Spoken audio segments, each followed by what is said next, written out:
Boa tarde, como está sendo? Fala mais um pouquinho mais alto. Como é que está sendo para Vai para cá. Só ficar.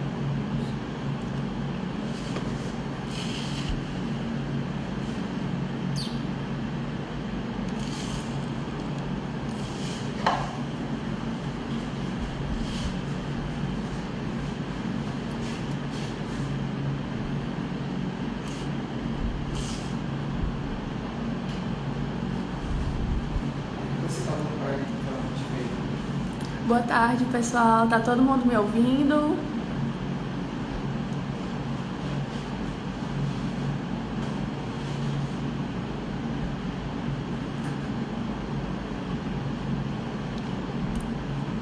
O som tá ok para vocês? Bacana. Calma, só já mudou o último.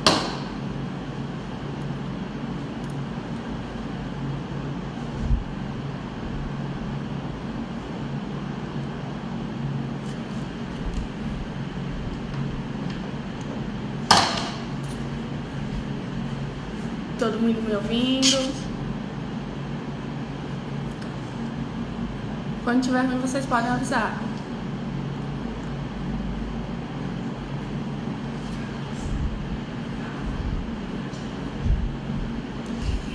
Então, hoje nós vamos fazer a nossa primeira live, vai ter um bate-papo bem bacana. Hoje sobre o Dia da Educação.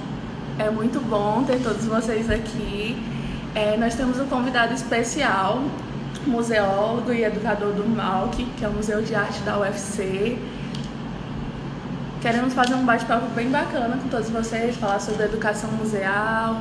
O Saulo Moreno vai entrar e vai falar um pouquinho pra gente sobre a sua experiência no MAUC, falar sobre as atividades do núcleo educativo, a importância do núcleo educativo no museu. Oi, Saulo. O Saulo já entrou aqui. Ele mandou um convite. Que bacana.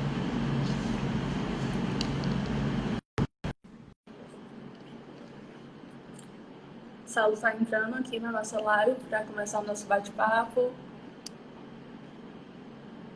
Olá. Olá, Saulo, tudo bem? Oi, Larissa, como tá? Tudo bem? Tudo ótimo, tá me ouvindo direitinho? Tô ouvindo bem. Você consegue me escutar bem? Pronto, estou te ouvindo também. Pronto, maravilha. Que bom. Esse é o nosso convidado especial, Saulo. Seja bem-vindo, Saulo, à nossa primeira live de fotografia. É um prazer imenso estar aqui com você, partilhar sobre educação, que é um assunto sempre pertinente, já que a gente vive isso, né? Então é muito bacana. Vou deixar você falar um pouquinho, sobre você, como foi sua experiência.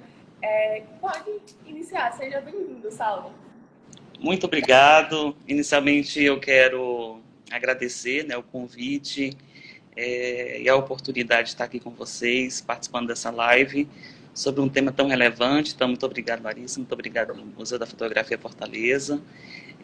Quero iniciar, inclusive, parabenizando a todas as educadoras e todos os educadores pelo Dia da Educação.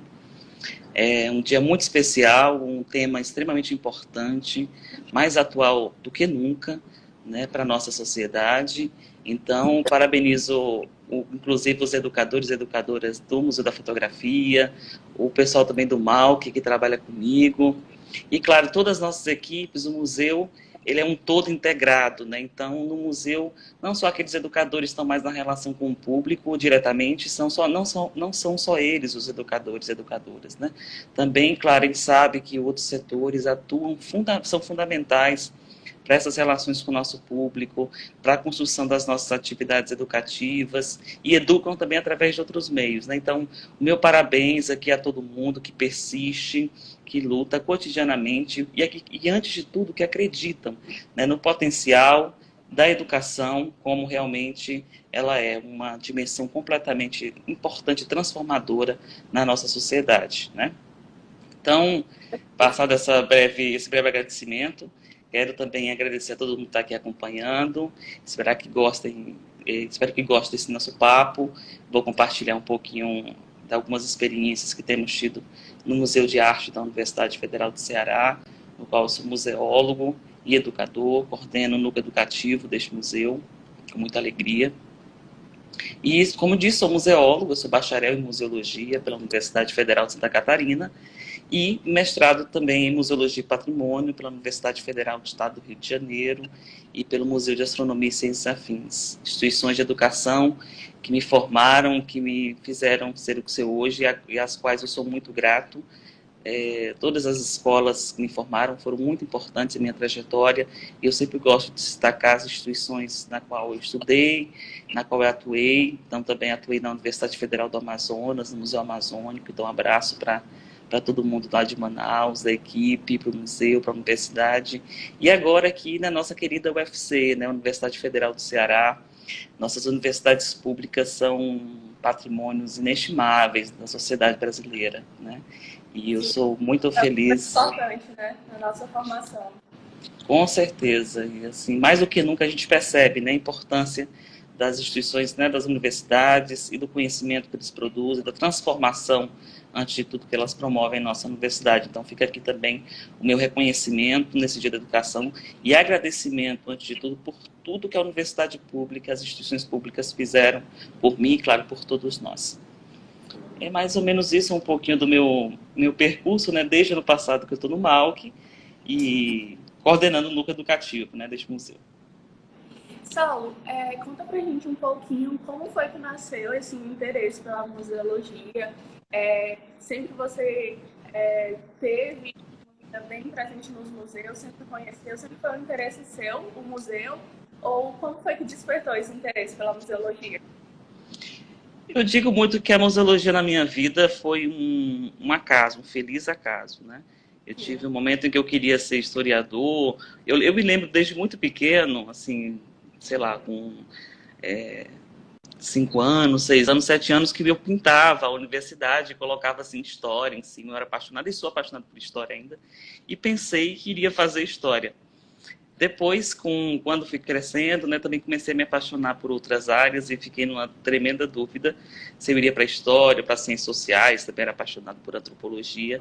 E no final do ensino médio, eu resolvi partir para ciências sociais. E iniciei um curso de ciências sociais no Rio de Janeiro, na Federal Rural do Rio de Janeiro, só que nesse percurso eu não me adaptei bem à cidade, a universidade era incrível, o curso também, mas não deu certo. E aí eu resolvi, então, partir para Florianópolis. Eu tinha feito, por causa de uma amiga, ela tinha me enviado o link da universidade, a UFSC, que tinha aberto um processo seletivo diferenciado, que na época eles adotavam ainda o vestibular, e o Enem estava começando a ganhar corpo, né? O Enem, esse SISU, esse processo de seleção unificada. E aí, naquele momento, ela me mandou o link e falou, olha, a UFSC está com algumas vagas aí para a seleção via SISU. Tenta, já que você não teve a oportunidade de vir para cá, tentar o vestibular tradicional, tenta ir. Na época eu me inscrevi, isso foi antes, inclusive, de ter aprovação nas ciências sociais, né? E na época a UFSC tinha aberto uma vaga para ciências humanas, que era para museologia, nesse curso que eu fui fazer depois. E quando eu estava desencantado do Rio de Janeiro com as ciências sociais, eu já estava pensando, meu Deus, eu não quero continuar nessa cidade, eu estou muito eraseropédica, uma cidade muito complicada mesmo. Uma cidade universitária, sabe, que não tem uma estrutura muito... não sei hoje como está, né? Em 2012 era uma situação muito precária, assim, para você conseguir morar, viver, era muito difícil. E aí, quando eu estava nesse sofrimento todo, que eu não aguentava mais, eu falei, não, eu vou ter que voltar para casa, só pode ser. Foi quando a UFSC me mandou um e-mail, olha, você foi selecionado, como demorou um pouquinho para sair esse processo seletivo diferenciado, você foi selecionado para museologia e você tem, sei lá, uma quarta-feira, eu tinha até sexta-feira para assumir a vaga. Então aí foi uma outra loucura absurda, assim, para poder assumir a vaga a tempo, né? Mas deu certo, no final eu consegui, contei com um apoio inestimável da minha colega, amiga, querida Cláudia Carraro, que eu tenho grande carinho e apreço, que foi imprescindível nesse processo. E aí eu cheguei à museologia, mas antes disso, Larissa, eu costumo dizer que eu entrei para esse universo pelo viés do patrimônio, né? Porque Na minha infância, eu vivi num povoado muito pequeno, uma vilazinha não tinha 500 habitantes, nem 400, era bem menor. E na zona rural, né? Então lá não tinha museu. Então durante toda a minha infância eu não tive nenhum tipo de repertório ou convivência com a prática de visitar museus, até mesmo com práticas artísticas, porque o pouco que a gente tinha era na escola, e esse universo era muito precário. Você imagina uma escola rural, né? Naquele período dos anos 90, final dos anos 90 e início de 2000, mas havia outros universos de referências, sabe, que foram a mim fundamentais da minha formação, e eu estou dizendo principalmente aquilo que hoje a gente reconhece como patrimônio imaterial, né? Todo aquele universo de saberes, de conhecimentos, de modos de saber fazer, toda as manifestações culturais, então as festas juninas, as rezas, os cultos religiosos diversos que existiam na comunidade, os ternos de reis, esse caldo todo de referência rural que eu tive a oportunidade de experimentar, me formaram em muitos sentidos. Hoje eu percebo, eu tenho consciência hoje disso, né? Eles foram fundamentais na minha trajetória. Então, é a partir daí, desse universo que eu, portanto, elaboro as minhas primeiras experiências e aproximações, inclusive com a história familiar. Esse pequeno povoado que eu morava, ele é praticamente todo formado por pessoas que são parentes, de algum modo são parentes, né? São vinculados por vínculos de parentesco. Então, todo mundo, eu desde cedo comecei a me interessar pela história do lugar, e essa história do lugar acabou se tornando uma história minha também, que era a história da minha família e das famílias que habitavam Aquirá. E a partir de ouvir os mais velhos, eu sempre fui muito curioso, então até irritava alguns parentes meus, assim, mais velhos, né, que eu queria saber de tudo. Eu chegava perguntando, por quê? Quem era fulano? E por que fulano chamava assim? As minhas obsessões de infância era perguntar para os meus parentes mais velhos por que o sobrenome Moreno, que é meu sobrenome, né? Por que nós somos Moreno? Onde é que vem isso? Né? Essa era uma espécie de obsessão, que hoje já consegui, claro, naquela época também, hoje eu já tenho algumas respostas e eu posso compartilhar, inclusive, com outros que me procuram, que perguntam, mas eu digo sempre que foi por esse universo da genealogia, do interesse para a história local, que foi despertado em mim, inclusive, por uma professora, a professora Cleide Cunha, que foi uma grande incentivadora da minha trajetória. Ela foi fundamental, sem dúvida, eu sou muito grato. E ela sempre me incentivava muito, não, vamos sim escrever essa história local, vamos valorizar a memória, as manifestações culturais. E a partir disso, né, eu comecei a tomar gosto por essas questões, né? Depois eu me mudo para uma cidade grande, que é Vitória da Conquista, que era do lado dessa pequena povoação que eu morava. Conquista fica a 50 quilômetros desse lugar. E eu mudei para lá porque eu havia estudado num vestibularzinho que na época a gente fazia para o Instituto Federal da Bahia, que era a antiga Escola Técnica Federal, né?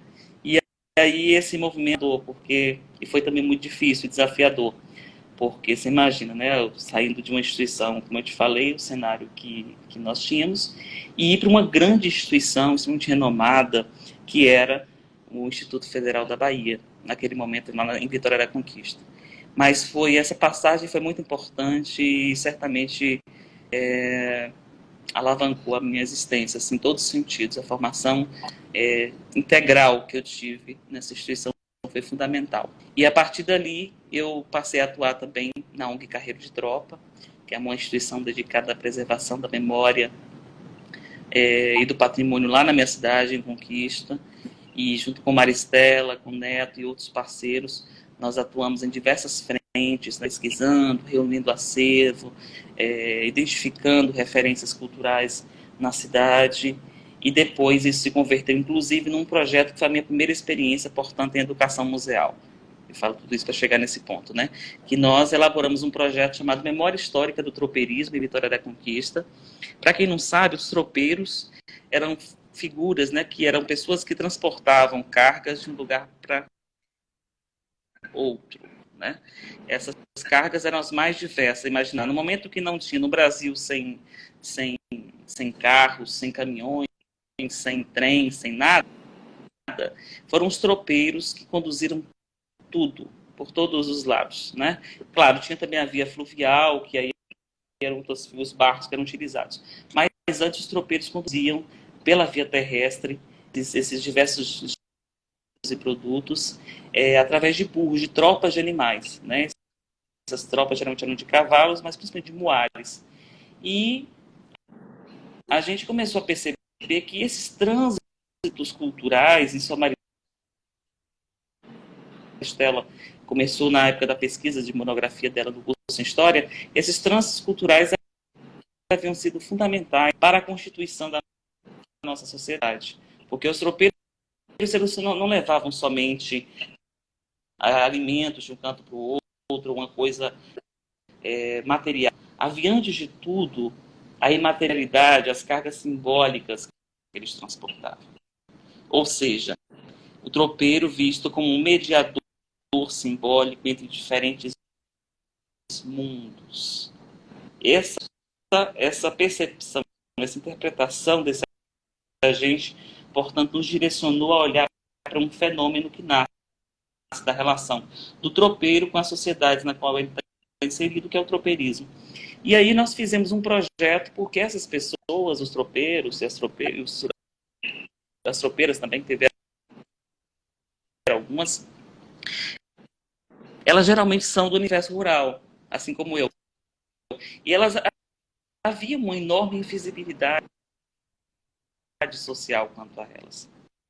Então a gente fez um projeto educativo para o Museu Regional de Vitória da Conquista, Casa de Riqueta Prates, que é um museu universitário pertencente à Universidade Estadual do Oeste da Bahia. Nós fizemos um projeto para trabalhar com escolas públicas justamente essa temática. E foi maravilhoso. Ali eu abri esse projeto e ali eu, portanto, me encontrei, né, com esses... E depois, né, mas tudo com esse projeto.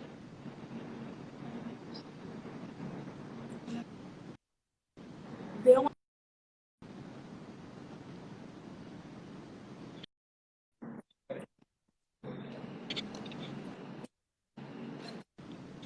Tá me ouvindo direitinho?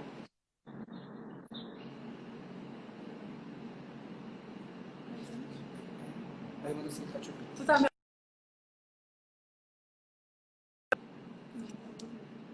Chama de ouvindo?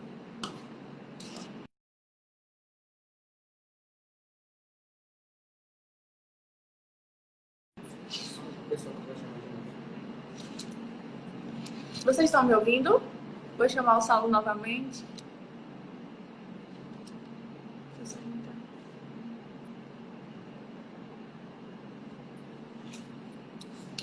Vocês estão me ouvindo?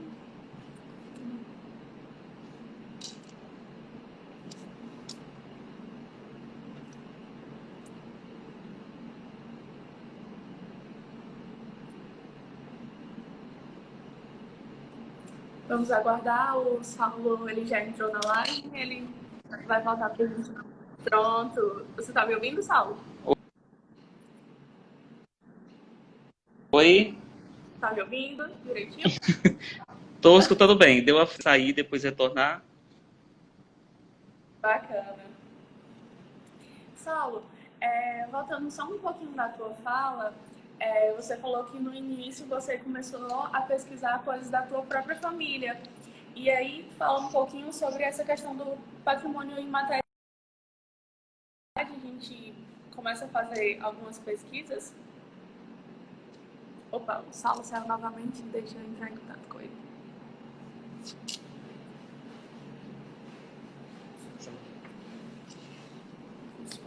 Deixa ele entrar.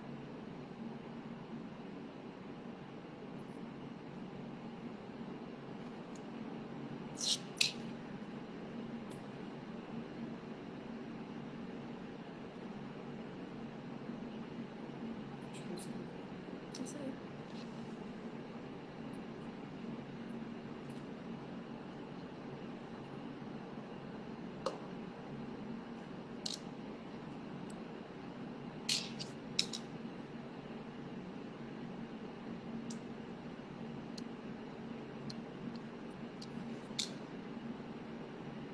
O Saulo já está entrando novamente.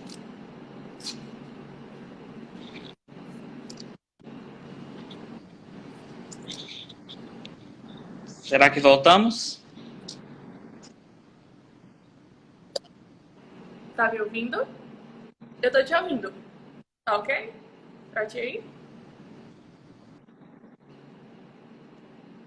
Agora eu falei um pouco. Vocês estão ouvindo os dois falando? As pessoas que estão aqui na live? Vocês estão me ouvindo? Ouvindo o Saulo? Oi, tô te ouvindo. Larissa? Tá ok. Tá me escutando? Tô te ouvindo. Pronto, Pronto, falha um perfeito. pouquinho de vez em quando, mas tô escutando. Podemos continuar? Pronto. Certo, Eu eu vou estava voltando um conseguir pouquinho da escutar. sua fala, e aí você fala que no início você começou a pesquisar coisas da sua própria família. E aí, em pesquisas, quando a gente pergunta para as pessoas se elas têm acesso ao patrimônio, muitos dizem que não. E aí eu acho que hoje a gente tem muito acesso ao patrimônio imaterial e de repente a gente não sabe que é isso, né? Daí eu acho que tem um interesse muito bacana. É interessante a gente falar sobre isso, inclusive porque eu acho que muitas pessoas se interessam sobre e às vezes a gente não sabe o que é sim um patrimônio. No caso, as culturas mesmo, a mudança que a gente são costumes do cotidiano e a gente tem acesso a isso. E aí, como que foi para ti, como que foi para as pessoas que estavam ao redor, você está atuando como pesquisador nessa área? Se aprofundar na história da família, se aprofundar na tua própria história, na verdade. E aí, como que foi isso? As pessoas, de repente, eu acho que elas passam a ter um interesse também sobre a própria história. Quando tem alguém que está ali incentivando e traz fala sobre, você se interessa, você se conhece. E aí, como que foi isso? Você atuar como pesquisador no seu campo familiar?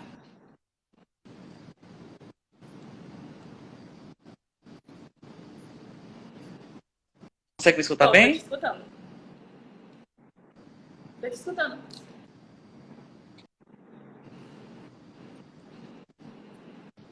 Agora não tô mais. Vocês estão escutando? Certo. Pronto, tô te escutando. Tá falhando um pouco aqui a chamada para mim, mas eu vou tentar seguir. Vamos ver se funciona. Foi um pouco não forte, não posso. Não. Eu vou tentar rever, que eu desliguei, mas eu acho que ele estava melhor que o meu Wi-Fi, tá? Eu já Tranquilo. retorno. Um momentinho.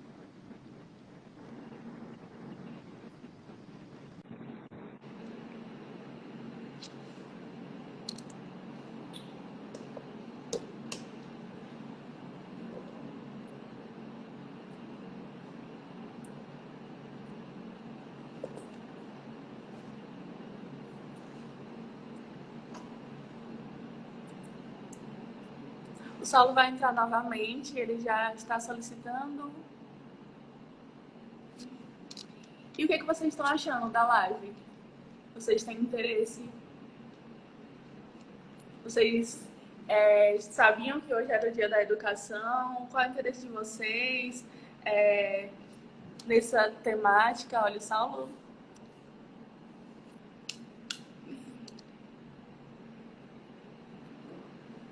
Para quem está chegando agora, a nossa live é com o Saulo Moreno, ele é museólogo e educador do MAUC.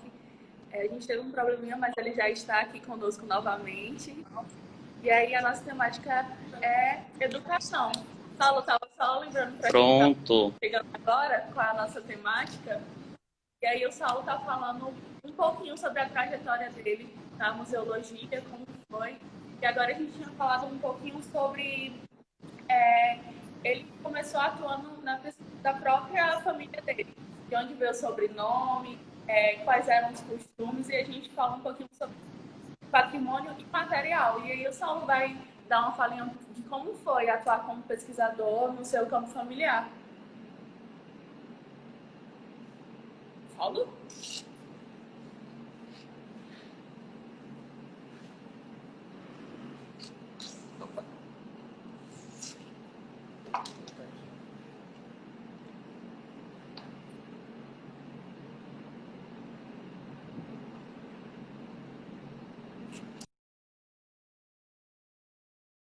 Vocês estão ouvindo, Saulo? Acho que a conexão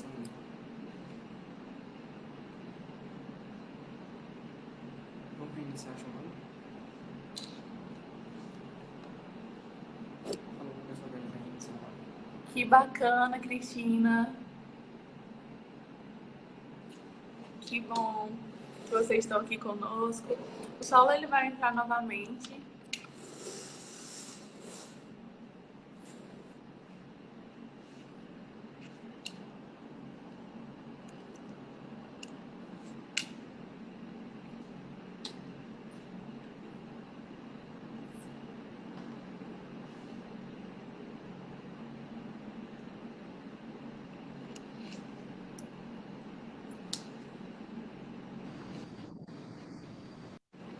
Pronto. Oi, Larissa. Pronto, eu tô te ouvindo perfeitamente. Pronto. Vocês estão Saulo? Vocês estão me ouvindo? Perfeito. Vocês estão... Tá ótimo. Consegue me ouvir, Saulo? Perfeito. Um abraço aí porque tá... Sim, estou te escutando bem. Um abraço aí para os nossos colegas que estão acompanhando, né? Agradeço a presença, João Pedro, G. Bezerra, Cristina Holanda, querida Cristina, lá do Juazeiro, presidente da Fundação Padre Cícero, um abraço. Um abraço também de Ana, que foi educadora lá no MAUC. Um abraço a todo mundo que está nos acompanhando aqui. Agradeço de coração também as mensagens. Essa aproximação, Larissa, ela foi muito importante.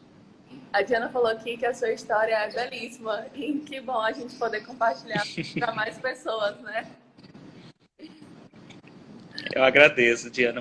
Muito obrigado. E aí, Nem tudo foram, né? Não... Entre o museu e a escola é um campo muito rico. Quais iniciativas que vocês podem dar como exemplo de quem tem fortalecido essa aproximação?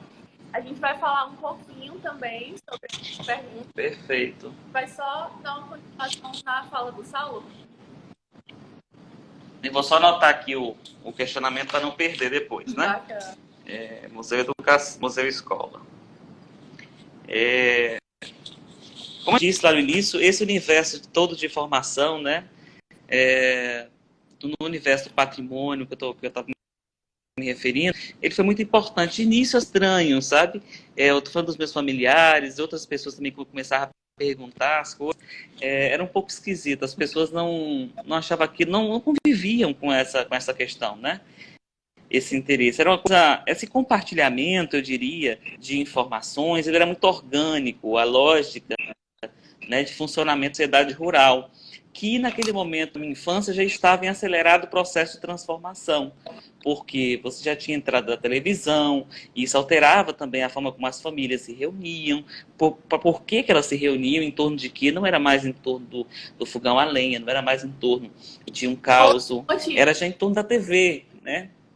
Sim. É outro tipo de relação, isso altera as lógicas de compartilhamento e de transmissão das informações que eram pela via da oralidade. Então, eu na minha infância eu tive muita convivência com esse universo de ficar muito tempo conversando com as mais velhas, escutando o que ela falando, apesar que em alguns momentos isso era interditar, né? Não era assim, era interditar as crianças participar de certas conversas, né? Isso desde muito tempo antes. Então, tinha certas coisas, inclusive, que eu escutava, depois eu perguntar e as pessoas, ei, fala disso não, você não devia saber disso, enfim, porque são questões ligadas também aos próprios tabus familiares, as coisas que também crianças talvez pensavam que criança não deveria saber. Mas, com o tempo, as pessoas começaram a entender exatamente o que eu queria saber, por quê.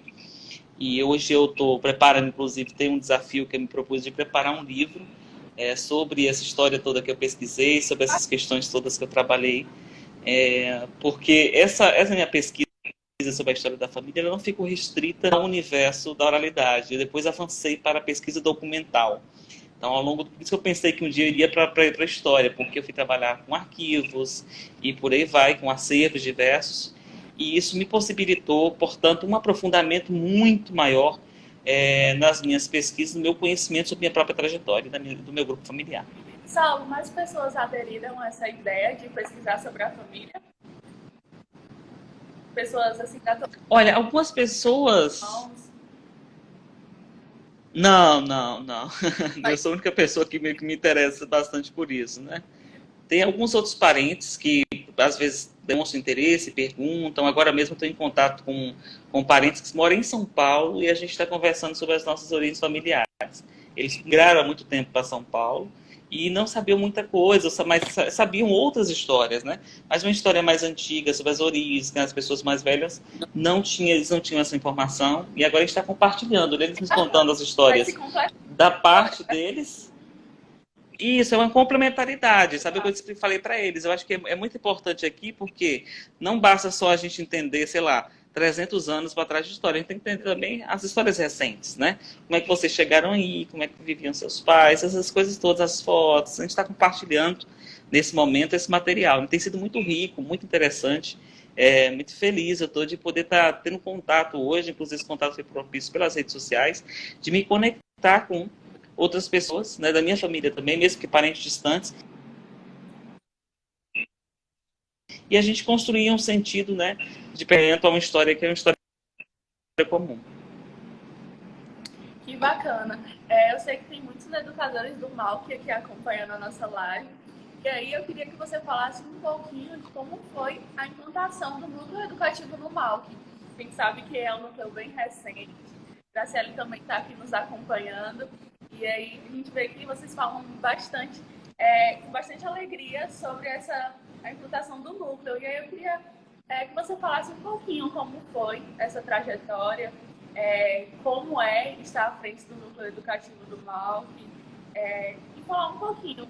Oi, Graciele, está aqui, mandou um coraçãozinho aqui para nós. Um abraço a Graciele, nossa diretora do Museu de Arte da UFC, o qual eu atuo. Um abraço também a todas as educadoras e educadores do MALC que estão aqui acompanhando a live.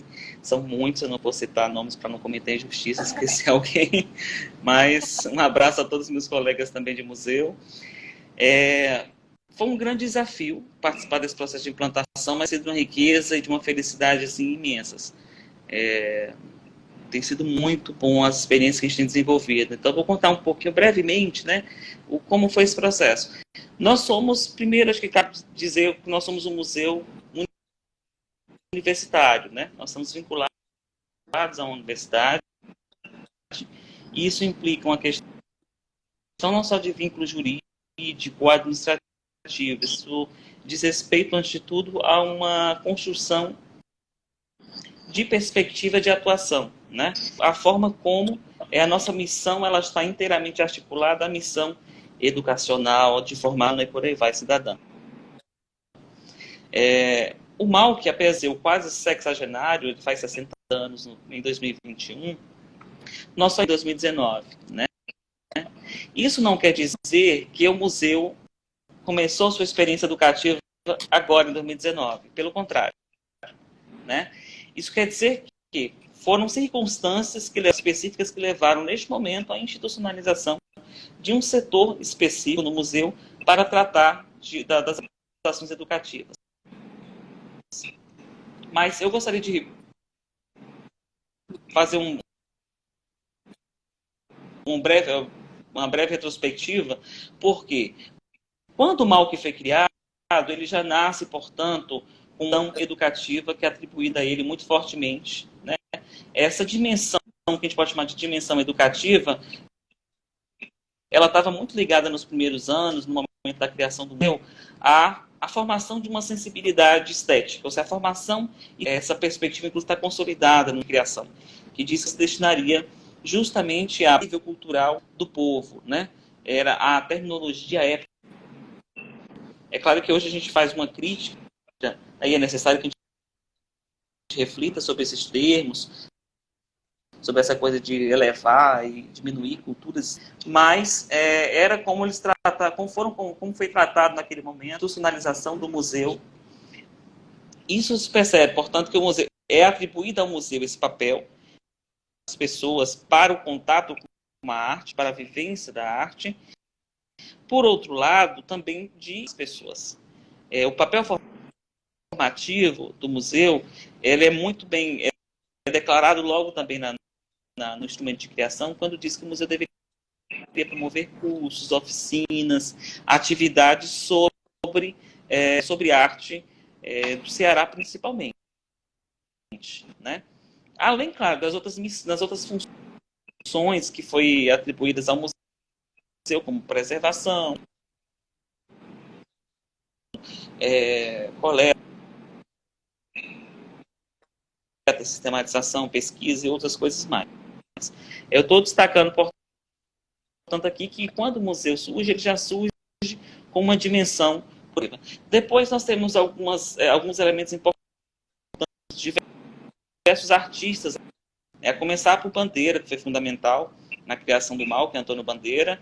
Esses artistas produziam dentro do museu, inclusive, Chico da Silva, que o MAU que surge no momento em que as plásticas, havia pouco tempo. Então ficou um vazio, começou a prover, né, esses.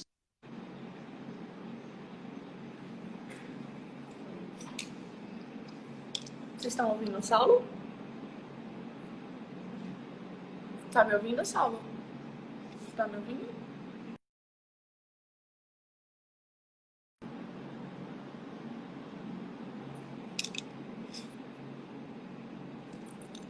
Caiu novamente, o Saulo já vai entrar.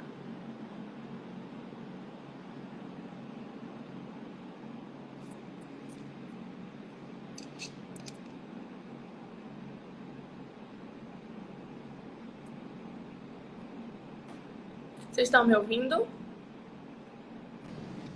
Saulo já está entrando. Você está me ouvindo, Saulo? Pronto. Tá me escutando agora? Estou ouvindo. Vocês estão ouvindo o Saulo? Estão me ouvindo? Certo. Pronto, Saulo. Então todo mundo está escutando? Sim, sim. Perfeito. O que acontece? O museu tem esse espaço para servir, ele vai servir como uma espécie de espaço para experimentação e produção de arte, por esses artistas que estavam ali, participaram da criação do museu, que a gente chama de artistas fundadores, né? Inclusive Descartes Gadelha, que hoje é um artista super reconhecido, um grande mestre da cultura cearense, nosso grande amigo, ele vai estar lá no museu. Criança, adolescente, Descartes vai estar lá conhecendo. Foi incentivado pelo nosso criador, professor Antônio Martins Filho, que criou o museu, que criou a UF, incentivado a seguir na arte, né, a buscar realmente se aperfeiçoar. Então a gente observa aí já uma dimensão educativa nesse museu. Depois, você tem desde também o início do MAU a presença de guias, né? Graciele, recentemente a gente começou uma pesquisa sobre isso. A Graciele me destacou, inclusive, a presença da dona Rita Araújo, que é a esposa do Nearco Araújo, que é uma artista e foi professor da Escola de Arquitetura da UFC. E a dona Rita foi a primeira guia do MAU, que era como eram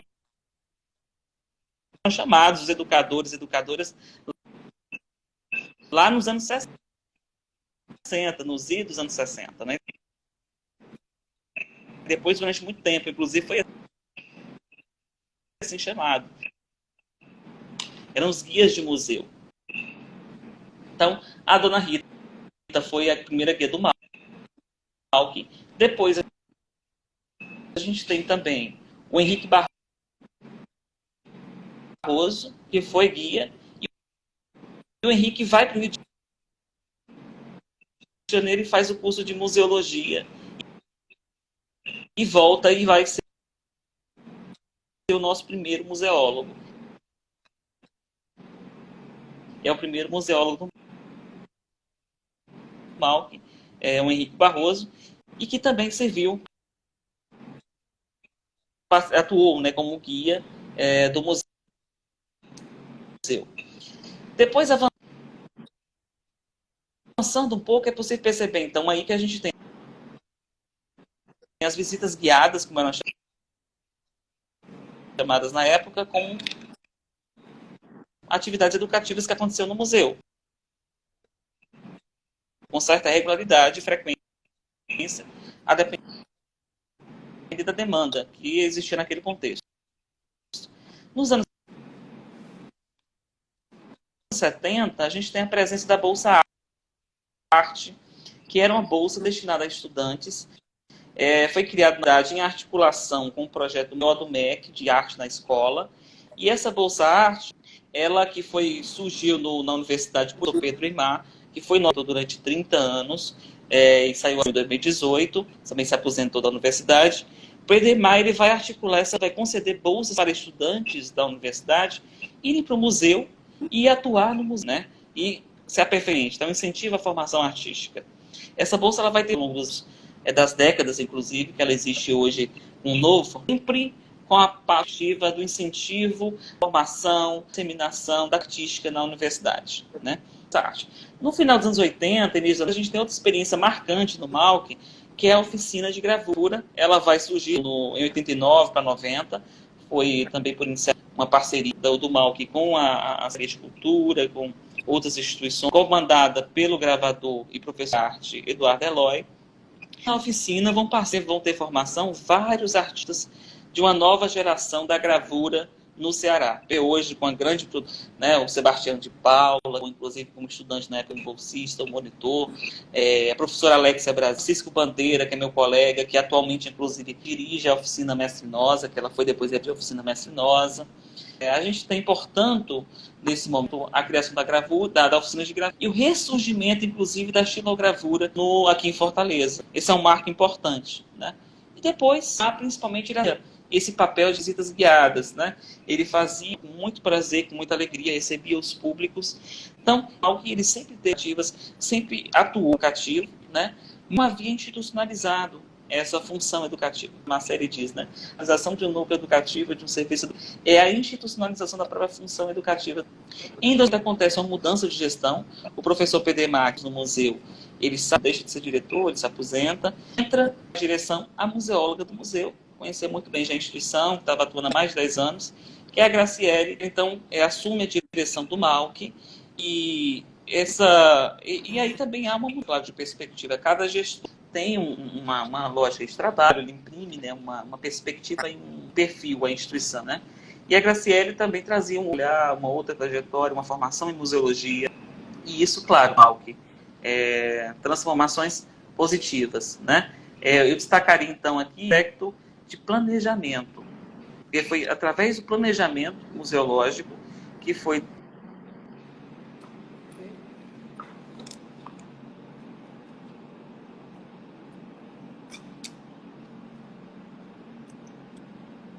Vocês estão me ouvindo? Novamente. Não estão me ouvindo?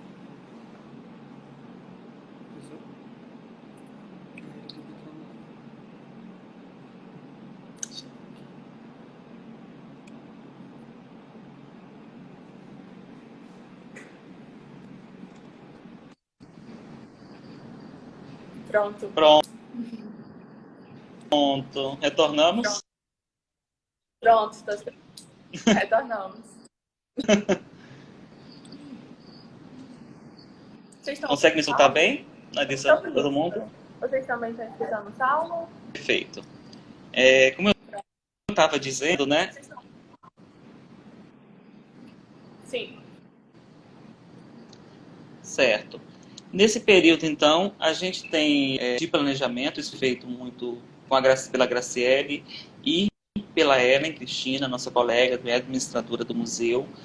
Foi um momento em que, portanto, o museu começa a fazer realmente um diagnóstico preciso da sua situação. Já havia planejamento museológico antes, preciso destacar, mas é um novo momento, portanto, que tem uma nova direção. Essa direção, claro, precisa, para tomar decisões, inclusive, ela precisa se fundamentar em torno do conhecimento da realidade da instituição, né? Por isso que o plano museológico é uma ferramenta, o planejamento das instituições é uma ferramenta imprescindível, né?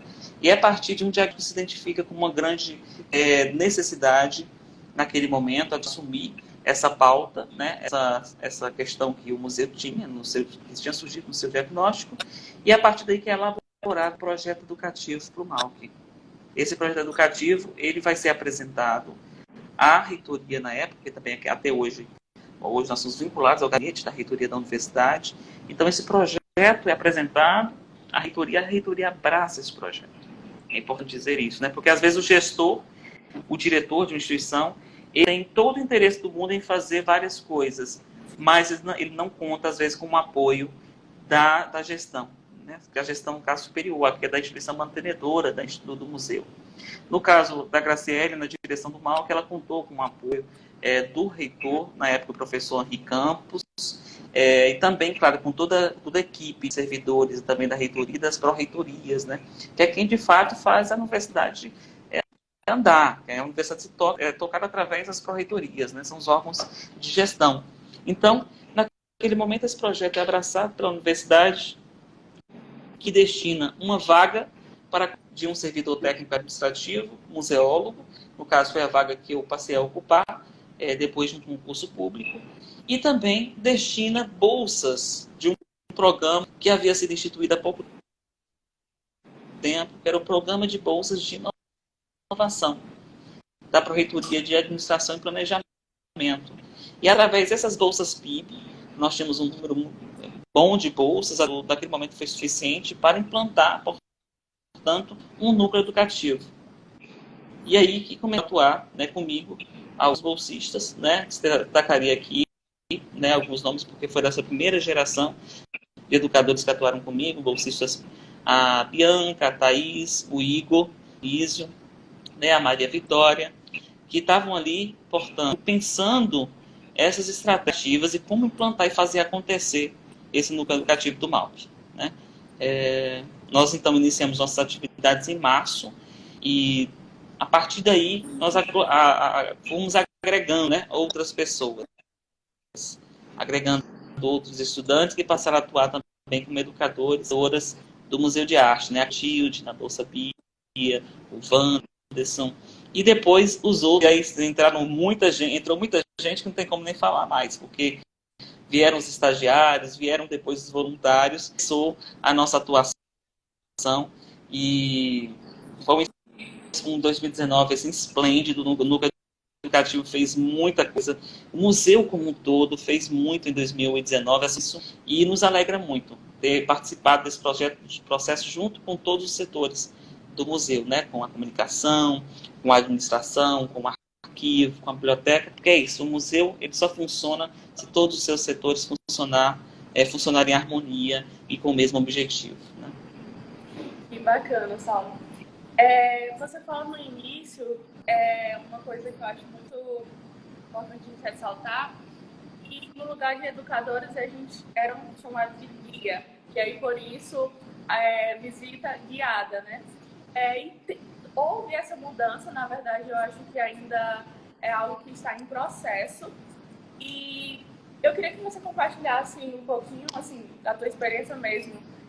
Qual a importância do educador? A gente sabe que o processo educativo do museu ele já vinha acontecendo, como você falou, mesmo sem um núcleo educativo, mas qual a importância de ter um educador separado para fazer esse trabalho? Não mais com a ideia de formar ou de passar o conhecimento, mas nessa ideia de construir junto com o visitante, aquela pessoa que gosta de ir até o museu, que busca essas ideias. Para você, qual seria a missão do educador no museu? Perfeito, com certeza, você está certíssimo. Tem uma mudança de paradigma que ainda está em curso, né? Não à toa, hoje a gente tem atuado, por exemplo, para a qualificação do debate da educação museal, da profissionalização do trabalho do educador, do reconhecimento profissional, né? Porque a gente sabe hoje que é muito difícil, as instituições pouco reconhecem o trabalho do educador e da educadora de museu, ou do educador museal. Então, eu acho que se a gente pegar dos anos 70, né, com a visão de educação de guia, né, de visita guiada, de guia de museu, e olharmos para hoje, nós avançamos muito, já temos muito a avançar, muito. Né? Esse processo ele envolve um aperfeiçoamento teórico, ele envolve um aperfeiçoamento da prática e ele envolve, antes de tudo, também um comprometimento público das instituições com o reconhecimento e valorização da profissão de educador dentro dos museus. Né? Mas, inclusive, um abraço aqui para a Luciana Souza, que está aqui nos acompanhando. A querida Luciana, ela foi bolsista do MAUC, na época ela atuou, né, em projetos com públicos, no museu, né, foi educadora do MAUC, lá no início no meados dos anos 2000, né, Luciana? Então, um abraço para você e de outros também que tenham passado pelo museu e porventura estejam aqui nos acompanhando, né? É sempre uma alegria quando a gente consegue lá no Malc encontrar-se no museu, né? Porque é uma geração que nos antecedeu e que, na verdade, a gente está com continuidade, porque não há necessariamente rupturas, há pessoas, há contribuições diferenciadas, há projetos diferentes que as pessoas atuam, mas que são tão relevantes quanto, né, o que a gente desenvolve hoje. Mas voltando à sua questão principal, Larissa, eu penso que o desafio e a missão, na verdade, do educador museal, do educador de museu, é promover esse encontro, né, o diálogo público das pessoas, da sociedade, com as referências culturais musealizadas, ou que a gente chama também de patrimônio musealizado, né? Construindo sentir e saberes, né, coletivamente, diálogo. Eu até escrevi aqui uma coisinha, tá, para não me perder nos pensamentos. Tá? Através do diálogo, da participação e da valorização do protagonismo dos públicos, né? Contribuindo para a construção de uma sociedade justa, democrática, equânime, comprometida com a justiça social, com a eliminação das desigualdades e a garantia de acesso universal, promovendo assim a transformação social e a conscientização coletiva. Para essa educação, esses aspectos todos são elementos da nossa missão enquanto educadores, né? Promover essa aproximação, esse encontro, a experiência com o patrimônio, nós salvaguardamos nas instituições, porque existe um acervo que está dentro do meu, mas também tem instituições que não têm um acervo material, como a gente chama, né, um objeto concreto, um objeto de museu tradicional. Tem instituições que elegem como seu patrimônio musealizado o território, né, um território de existência de uma comunidade, ou os saberes também, existem inúmeras metodologias de musealização dos saberes do patrimônio material. Então, eu penso que nosso papel como educadores não é o de transmitir necessariamente algo, não é o de ensinar necessariamente algo, mas é justamente no encontro. Aqui nesse ponto eu sou muito freiriano. Freire acho que dá uma contribuição fundamental para o Brasil e o mundo, o nosso educador máximo, assim, né, um grande teórico, um cara que nos ensinou tanto. E o Freire justamente vai dizer isso, né? Justamente no diálogo, na perspectiva do encontro, que nós podemos construir juntos. Então, nós construímos juntos. Uma mediação, nada que é isso, a construção comum, coletiva, partilhada de sentidos, de também atribuição de valores, né? A gente sabe muito bem que o patrimônio ele existe na medida que a gente atribui valor a ele. Em algum momento, por exemplo, alguém atribuiu um valor diferencial a algumas coisas que estão hoje no museu. Aquelas coisas só estão lá, o nosso acervo só estão lá, as nossas obras de arte, elas só estão lá no MALC porque em algum momento elas foram valoradas como significativas. Só que essa valoração, essa atribuição de valor, né, ela tem que ser permanente. E por isso que a educação é um aspecto central e fundamental do processo de musealização. Né? A constituição do valor se dá permanentemente no processo educativo. E por isso que os educativos de museu são tão importantes, significativos. Muito bacana, Salva. Muito boa essa tua fala. A gente está se aproximando de 1 hora e aí eu queria saber quem está aqui na live e gostaria que a gente continuasse esse papo para um outro momento e parabenizar mesmo o Núcleo Educativo do MALC. Gosto muito dessa fala do Saulo, quando cita Paulo Freire, porque essa é a ideia mesmo. Não é de que a pessoa que visita o museu ela não tem nenhum repertório. Às vezes a gente ganha muito com a fala do visitante. E a ideia é essa mesmo, de construir isso. A gente tem um repertório e o visitante também pode auxiliar nessa construção. De repente a gente consegue unir os dois saberes e saber que nenhum está vazio, né? Então é muito bacana. Gostaria de parabenizar novamente o Núcleo Educativo do MALC, também o Núcleo Educativo do Museu da Fotografia, tem os educadores aqui acompanhando, e é muito bacana. Na sua fala também, você falou sobre toda a equipe fazer parte disso, né? Você falou a Graciele e a Ellen, se eu não me engano, que fizeram parte para planejar ter um núcleo educativo. E é muito bacana, porque realmente a gente consegue perceber o educativo ele está ali na linha de frente, mas tem muitas pessoas desenvolvendo seus trabalhos para que a gente possa estar ali fazendo as nossas atividades, possa acompanhar o público pertinho, que a gente possa dar essa atenção. E aí é muito bacana mesmo. Aqui no Museu da Fotografia, a gente trocou essa visita guiada por visita educativa. E aí é bacana, porque a gente traz essa ideia mesmo de construir junto com os educadores, o visitante, mais de um educador, às vezes, falando. E aí essa ideia de que todo mundo tem algo a acrescentar. Algumas pessoas estão falando, querem fazer algumas perguntas. Daí, o Instagram ele só permite 1 hora. Provavelmente ele vai cair e a gente entra novamente para fazer esse encerramento, Saulo. Mas é isso mesmo, parabenizar os educadores dos 2 museus, outros educadores de outros museus que também estão acompanhando a live, fazer esse agradecimento e parabenizar por esse trabalho que vocês têm feito, que nós temos feito, na verdade. E é um trabalho muito precioso, tem muito a crescer, como o Saulo falou, tem muita coisa para a gente buscar, pesquisar, acrescentar para que a gente melhore esse trabalho. É um processo e é muito lindo a gente saber que tem vários educadores fazendo essa partilha, né? Para que as coisas cresçam e que a gente melhore. Tem um avanço muito grande saber essa diferença do guia e do educador. Então, vamos saber que existe um processo que ele está acontecendo, né? E aí, eu gostaria de abrir para as perguntas.